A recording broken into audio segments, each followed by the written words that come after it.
This is the Big O Show. This is the Big O Show.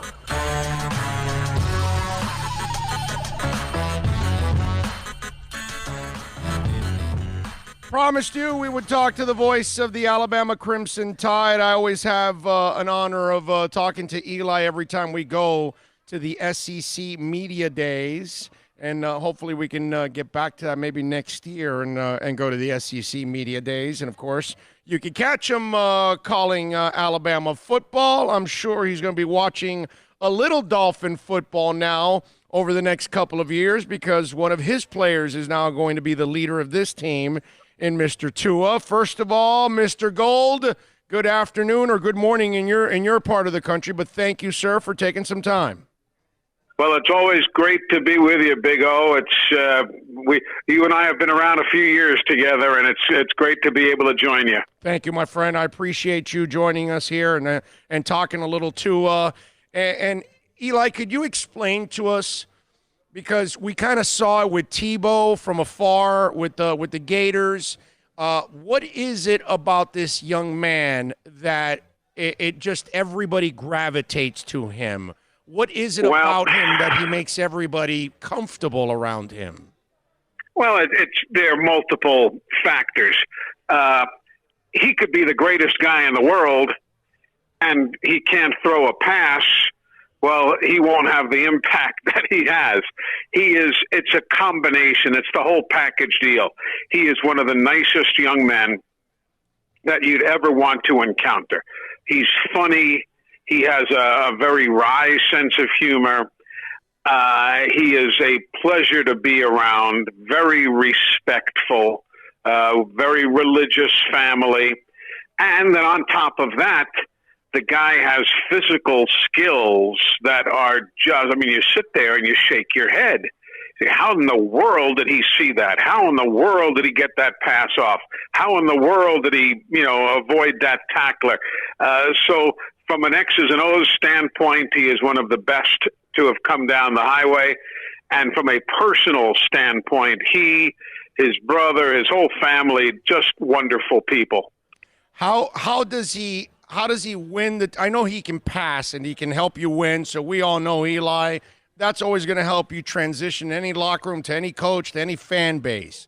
But clearly he wins people over there, and then it stays with them. So give us a couple of examples or an example of something that why this kid stands out above all. Well, he's a leader. He is a quiet leader, and when necessary, he can be a louder, more demonstrative leader. But he walks. I think now let's understand. I'm in my 60s. He's a guy who's in his 20s.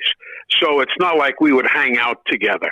But I would see him on the practice field, walk up to a guy and they would just talk quietly off to the side. You could tell by their hands the way they were pointing, do this, I'll do this, I'll do this.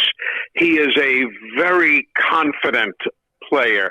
I mean, how many guys would have the guts, let alone the ability to back it up, let alone that, but how many would have the guts at the age of 19 or 20 to walk up to Nick Saban, put their arm around his shoulder and say, I got this, don't worry, we'll take care of it. And again, I understand some people in your area like Nick Saban, others don't. That's not the reason for me mentioning his name. It's just that, Tua walks up to the guy. He reminds me of a guy that you've probably never heard of. Maybe you have. It was a guy by the name of Pat Trammell, who was a quarterback at Alabama decades ago playing for Coach Bear Bryant.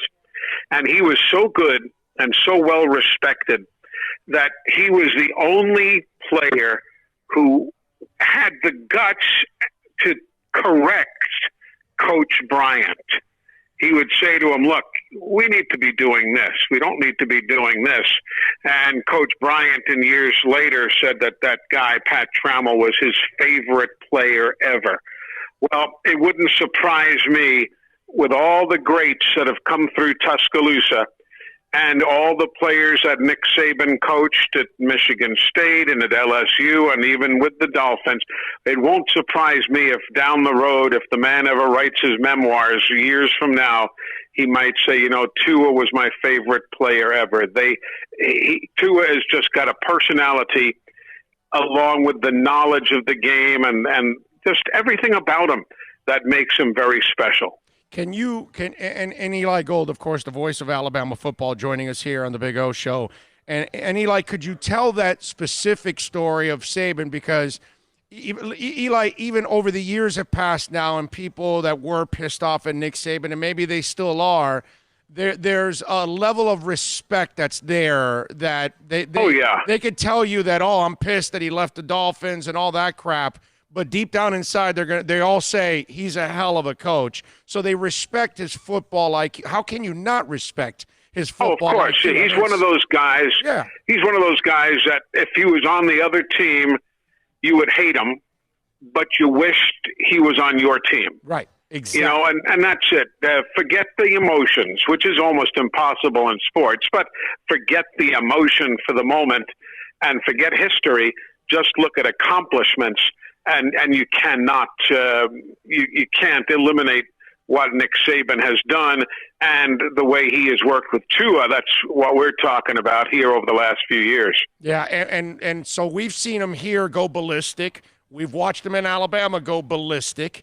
And what you were talking about, that scene, walk us through it, because it came after a turnover, if I'm correct, right? Tell that story of him going to the sideline and putting his arm around Saban after a turnover, which that kind of tells you where he's at compared to any pro or college player in the history under Nick Saban.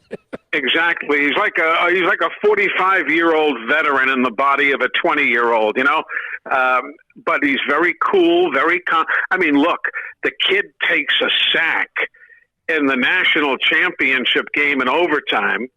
And everybody who's an Alabama fan is yelling, get rid of the ball, don't take the sack, get rid of the ball, get rid of the ball. He gets himself up off the carpet, dusts himself off, comes to the line of scrimmage, and throws the national championship winning pass after looking the linebackers off as though he were a NFL veteran. It's just no. And then he didn't celebrate like crazy.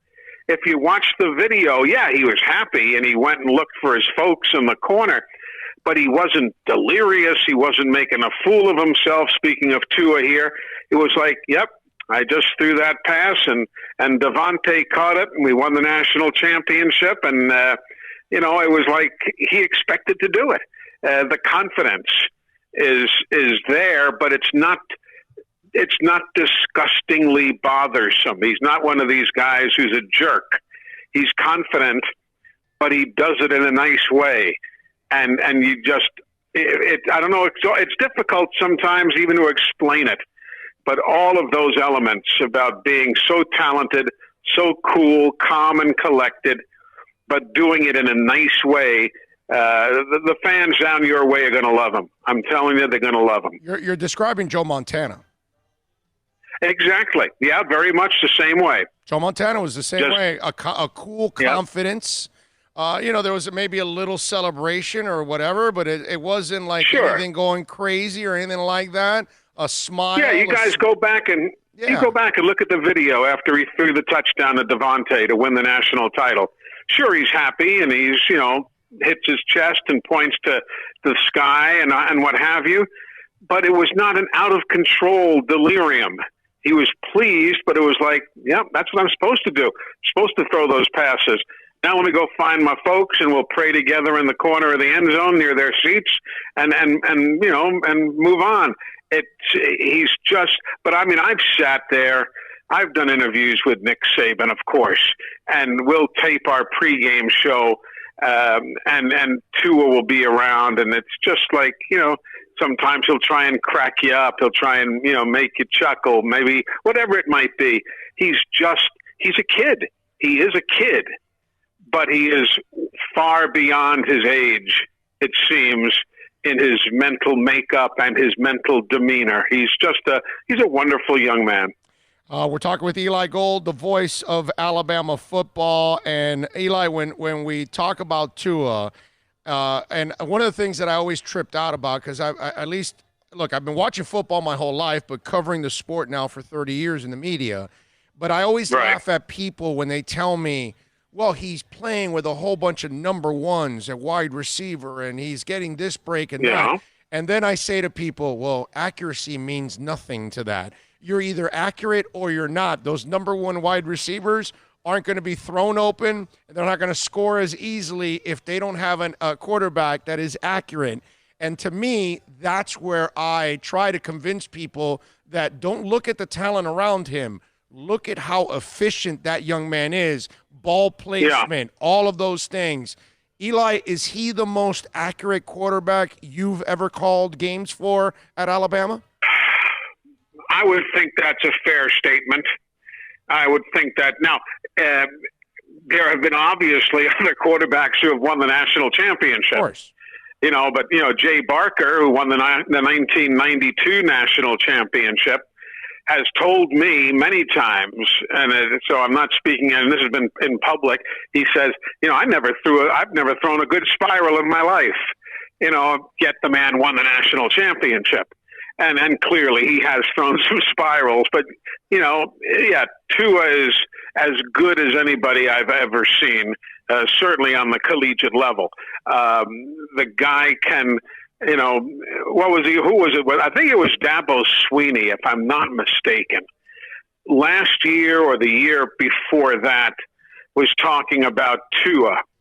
And he said, many times, he said, a quarterback can stand a distance away and throw the football and hit the front door.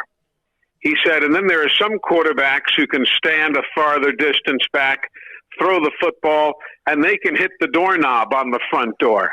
Right. And then there's Tua, who can take the tip of that football and hit the keyhole on the doorknob on the front door. I mean, the guy is, he can thread the needle. And, he's learned where to, sometimes you do have to throw it away. But, his interception numbers have been, so very, very low. And, and again, we talked about the touchdown against Georgia to Devontae Smith in the title game. Not only was it accurate, but the way he did it. I mean, he was looking to his right the whole time to look the linebackers off, then a quick look to the left and a flick of the wrist and the ball is gone. I mean, the guy just has tools that are unbelievable. And, of course, he can run. And get out of trouble and so on. But, his accuracy is just, I can't tell you how many times I have said, how in the world did he get that pass away? Or how in the world did he complete that pass? Now, with all of that said, throwing to Jerry Jeudy, sometimes, the ball can be there and you still have to have the guy to make the catch. And some of those magnificent, how did he do that kind of plays were spectacular throws coupled with NFL quality receptions. But what he can do with the ball is just, it's just a sight to see. When we talk about him as a passer, Eli, you've seen a lot of quarterbacks for Alabama and obviously facing Alabama. The gift he has to be an anticipatory thrower, that's something that's almost learned in the NFL level. It's really not a trait that a lot of college quarterbacks really have, that they know how to lead a guy and they know how to throw to a spot before the guy is there. Do you remember any of those kind of plays from him? Is there one that's memorable to you? Oh, there have been so many. I mean, passes to Henry Ruggs III, passes to Jerry Jeudy. But again, we're talking about passing the ball to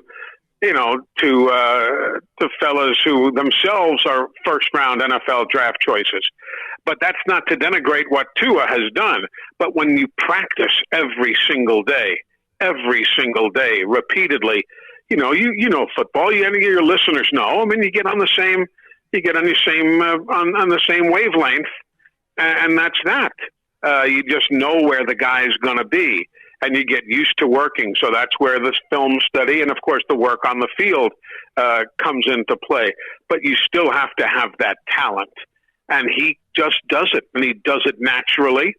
And it always looks weird, and I say that respectfully because he's a lefty. A lot of times you'd see stuff and it didn't look like the other guys. It's because most of the other guys are righties, and Tua was doing it as a lefty, and the body would contort a little differently because he was a lefty.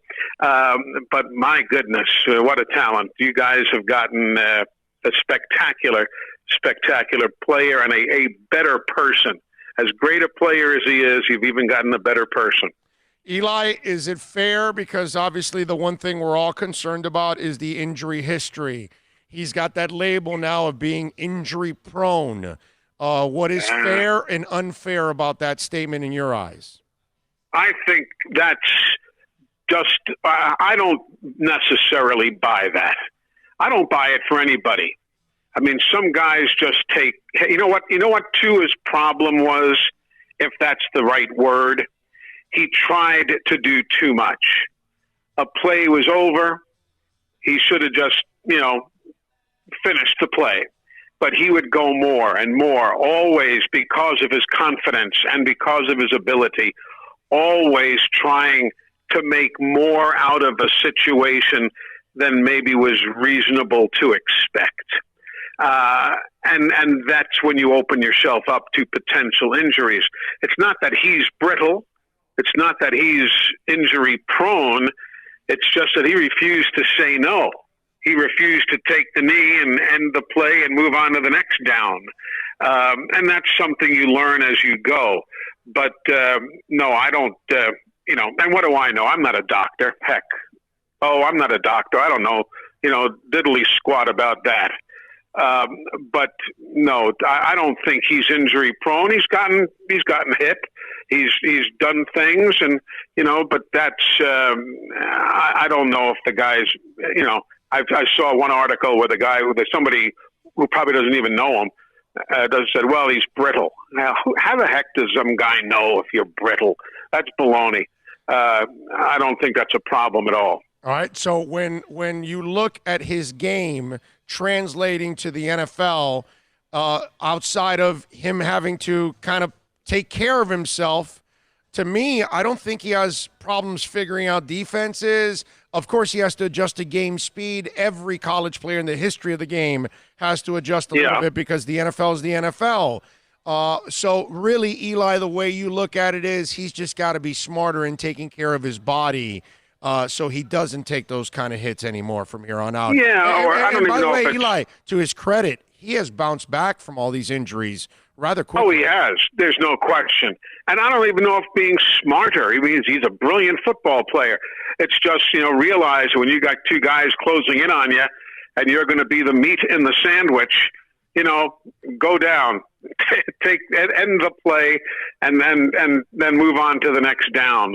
But he is I don't see him being injured. He's had a few injuries, but that doesn't mean a person is injury prone. It's just stuff that's happened. And we've also seen him with a remarkable tolerance for pain, because he has played through some stuff that would keep many, many people on the shelf. And it's, hey, I got to get out there. I got to play. So, I don't see any downside at all to the Dolphins having taken him. He's coming out of a university program that is as close to an NFL setting as you can be, within the guidelines of only 20 hours of work per week and all that the NCAA mandates. But Nick Saban runs as close to an NFL style of program in and around classroom work, etc.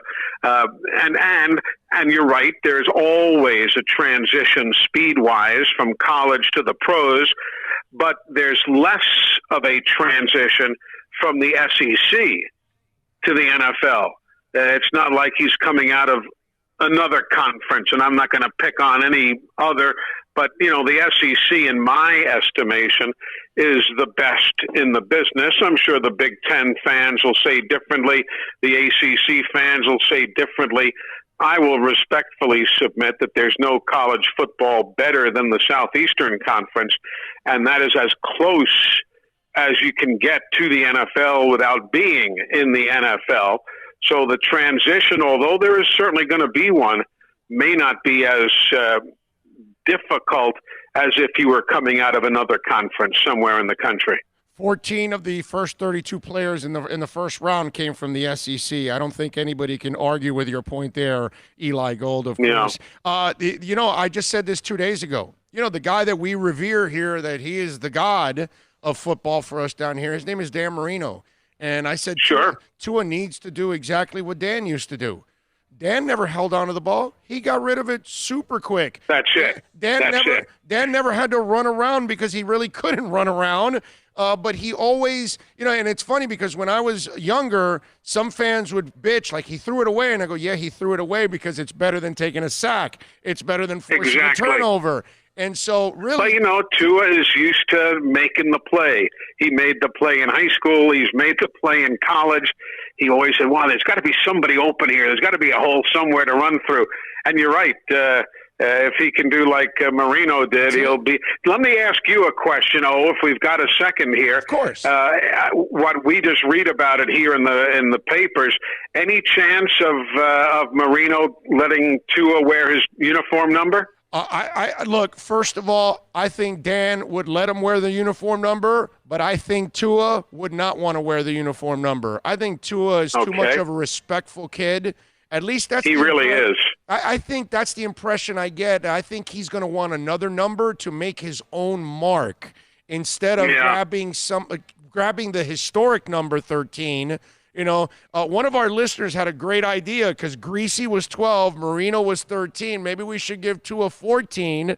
And I know that right now Fitzpatrick has it, but you give him 14, so it's kind of like the order of the Hall of Famers: Greasy, then Marino, and now hopefully Tua. But I think Dan would give it up. I think Dan wouldn't mind. Maybe he might mind deep down inside, but I think he would be a pro about it and let it go. But I think the Dolphins don't want to do that. I think in the end, I really think Tua is not going to want 13 when it's all said. I think we're making a big thing out of nothing. This kid that could be. I read where Tua said, "Give me whatever," and they go, "Give me 99, give me 86. I don't care. Said I'll wear whatever they give me." Yeah, except he can't get 99 either because that's Jason Taylor. But hey, exactly, yeah. All right, Eli. Before I let you go, we got to ask you about one more player, Raekwon. What do you think about Raekwon? His stats kind of fell every year, and we're wondering: was it the scheme? Was it the amount of talent that was there? What were the answers? I don't know. Clearly, the Dolphins love him because they took him in the second round, so they feel he's going to be an impact player. He's got a ton of talent. I mean, for a man that big to run as well and move as well. I said one day on the radio, this is probably 2 or 3 years ago, I don't remember now exactly. We were killing time and Raekwon had just decimated somebody. And I said, I was talking to an astronaut the other day from NASA, and he told me that the only two things you can see with the naked eye from space are the Great Wall of China and Raekwon Davis. Obviously, I just made that up on the air, but he's that big. He is that imposing, and yet he can move so very well. I don't know why the numbers have gone down, but I'll tell you, when he plays to his fullest, when he plays to his best, there is nobody better. It's just a matter of keeping him going at his very best. And I'm sure, the Dolphins will have coaches will do that. And, of course, being in the NFL setting is very big to him. So, he's an outstanding talent. But you're right. There were some plays where he didn't play as well as he would have liked. And sometimes I'd say on the air, and that guy was just Raekwon, because he would just, pancake him or something. So he's good. He's very good and very fast and very able. It's just a matter of keeping him motivated play in after play out. It reminds me so much of Daryl Gardner out of Baylor when Miami drafted him later in the first round. He was supposed to go earlier, and then they told Jimmy Johnson, hey, this is a guy that, his motor isn't all the time. And obviously he became a force with Miami along with Tim Bowens, and he was a freak of nature, another one of those kind of guys that you can see from space. Daryl Gardner was freakish, but the way you describe Raekwon, you're kind of describing Daryl Gardner, the guy that when he's on, he's as disruptive as it gets, and then there are times when it's not on, and you're wondering, where are you? But when he is on, you just sit there and shake your head, and you cannot get over what you're watching. And he is massive, but the speed, that's God-given stuff. The speed is God. When you're whatever his numbers are now, 6'9", 300 and something, whatever the heck he technically is now. And to see a guy with those cat-like moves, it's just, I used to love hanging out with Raekwon because I'm a big boy. I don't know if any of your listeners have ever seen me, but I'm a big boy. I'm 6'2", and, a few biscuits shy of 300 pounds. And I'd love hanging out with Raekwon because I'd look small standing next to him, which is wonderful. That's a beautiful thing. I love that. Eli, before I let you go, are we going to play college football this year? Because maybe without the fans, but I even heard one plan that it would only be conference games. What's your gut tell you? My gut tells me we are going to play. My gut tells me we will play. Now, how, when, I don't know. And that's obviously I'm not in any of those discussions. Do you play the full schedule? Do you start it later than Labor Day weekend? Do you go, as you say, to a conference-only setup so you limit the travel? Of course, limiting the travel in the Southeastern Conference is not that bad. Conference-only play in, some of the West Coast conferences where you're going from Hawaii or the Mountain West all the way. It's a whole different animal in different parts of the country. But I'll tell you this, and you know this so very well, the lifeblood of so many universities, and Alabama could probably afford to lose, to not get a few dollars, although you don't want to. But some of these universities, like these schools who come to wherever and, get paid $1 million to play a game and they know they're going to lose, but those monies not only run their entire athletic organizations, but they run part of the university. It would be financially devastating, even to the big schools like Alabama. It would be financially so hurtful. And then the spirit, in our state, we don't have the Dolphins, we don't have the Marlins, we don't have the Jaguars, we don't have the Panthers, we don't have the Tampa Bay Lightning, we don't have the Rays. In our state, you don't have major league sports. You've got college football, and for the NASCAR fans, you've got the track at Talladega, where they also have had to cancel events, obviously. But in our state, for the spirit of the state and for the financial wherewithal, I think they will try any way humanly possible to get the season in, whether it starts predictably on Labor Day or if it gets bumped back or whatever they do. I don't know, and that's not my area, but I will say that there would be a 2020 college football season, even if it maybe has to lapse over into 2021. The great Eli Gold. That's my guess. Well, let's hope it happens. As long as we get some football, we need to get back to some normalcy. I'm not speaking on behalf of the university. That's just me as a fan. But I know they're going to try their darndest. When I say they, everybody in college sports going to try their darndest because football, from both a spirit and a financial standpoint, means so much to so many. The great Eli Gold, the voice of Alabama football, kind enough to join us here to talk a little Tua, a little Raekwon, and a little college football. Eli, as always, it's a pleasure. It's an honor, my friend. You stay safe out there in Alabama. We will talk again soon. You too, Big O, and to all of your listeners, folks, stay safe, take care, and enjoy Tua and Raekwon. You have two outstanding players coming down to Hard Rock Stadium. Thank you, Eli. You are a class act. Thank you, my friend. Appreciate it. There you go. The great Eli Gold, man. Good stuff there. What a voice, huh? What a voice, man.